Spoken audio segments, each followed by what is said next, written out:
Injuries at work may happen any time of the day. Many types of injuries can access the workers' compensation claim. To acquire the benefits of work comp, an employee injured during the scope of his work must follow certain steps to the injury. But of course, all of these steps are supervised and follow also by your employer.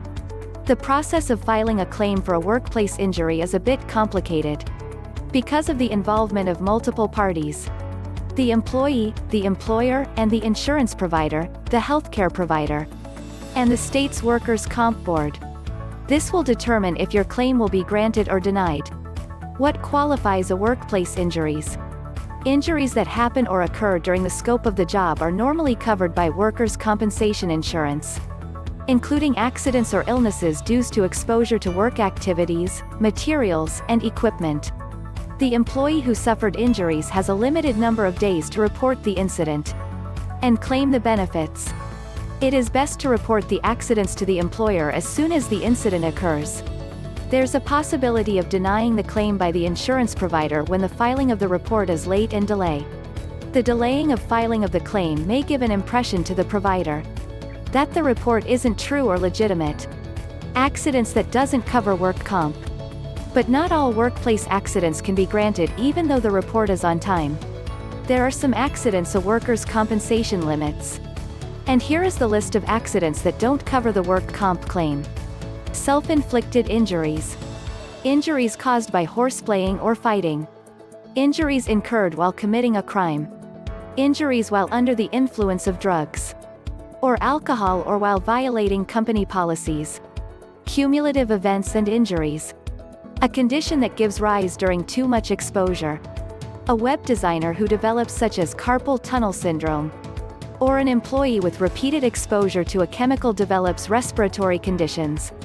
When it comes to this area, the claims get a little grayer.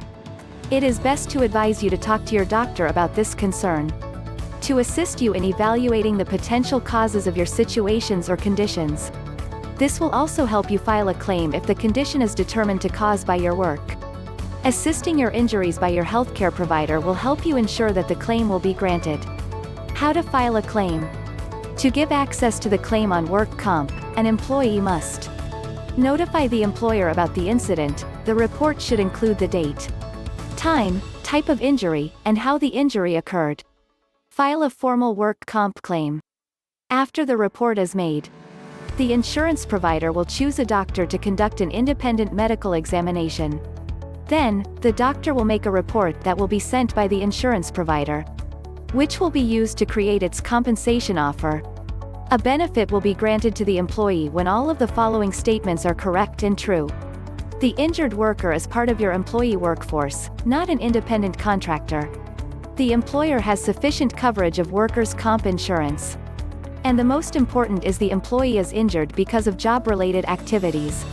These are the steps of how to file a claim with a workers' compensation insurance. Filing a claim is not easy and has a complicated process. Make sure to report the incident as soon as possible to ensure the guaranteed benefits. There are a lot of components and benefits of having this kind of coverage, especially for small businesses.